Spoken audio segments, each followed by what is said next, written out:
Well, good morning. It is Monday, March 7th, which means we are 1 week into our book club for Atomic Habits by James Clear. I was journaling this morning and working on edits to my speech for tomorrow afternoon and got so caught up in that you got me fresh out of the shower. I haven't even dried my hair yet.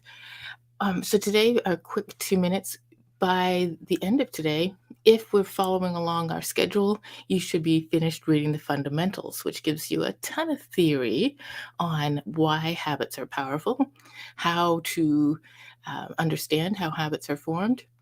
And then this week, we start diving into the 4 laws of behavior change. You'll read about that today as you finish up the fundamentals, if that's exactly where you are.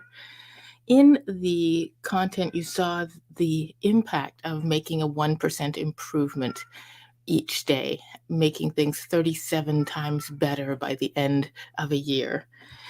And that 1% better a day can be really hard to even notice the impact of, which is why James Clear suggests you create a streak.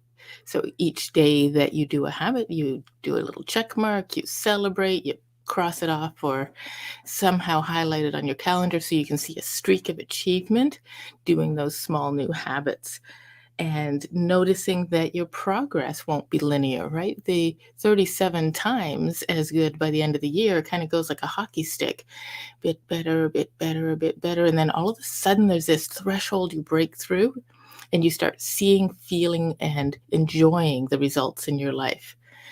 That first part of the hockey stick feels sometimes like everything's worse because you've got so much more awareness, you're paying attention, you're starting to measure, and there is a belief, a feeling inside us that when we change, we first day of the diet, you should lose 20 pounds. There's a sense of wanting a reward right away.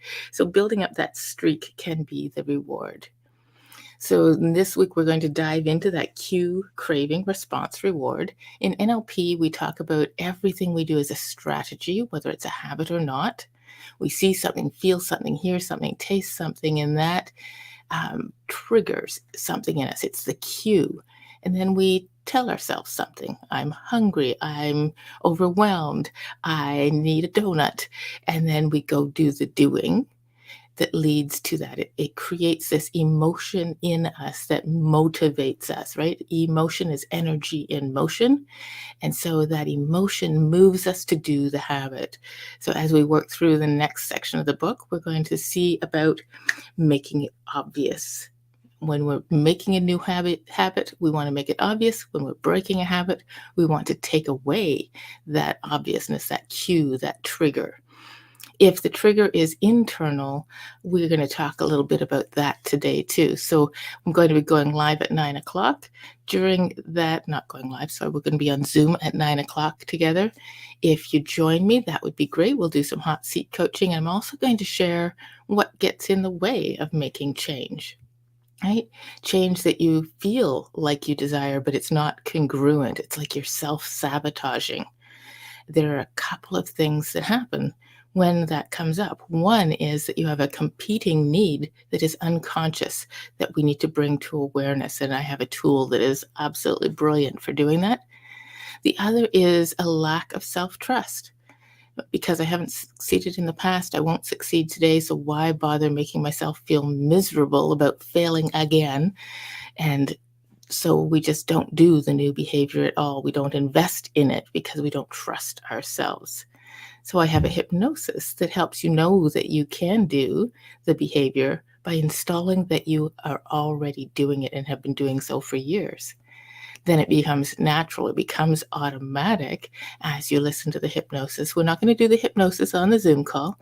It's a 20-minute hypnosis that you can listen to every evening.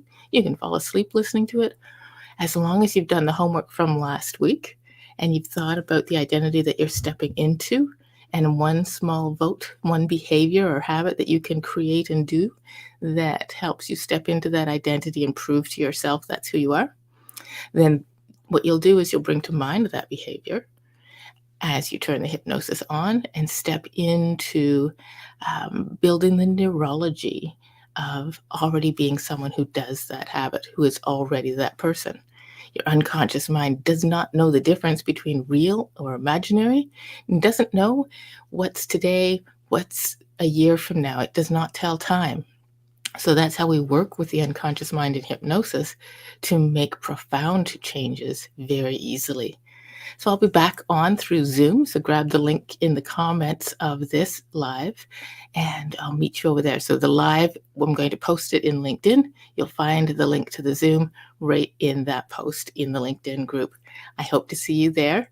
If you're not there, let me know if you would like the hypnosis and that worksheet and access to the recording. Just put in the comments of this video yes, please, or yes, or send it to me, and I'll get it off to you. See you in a couple hours.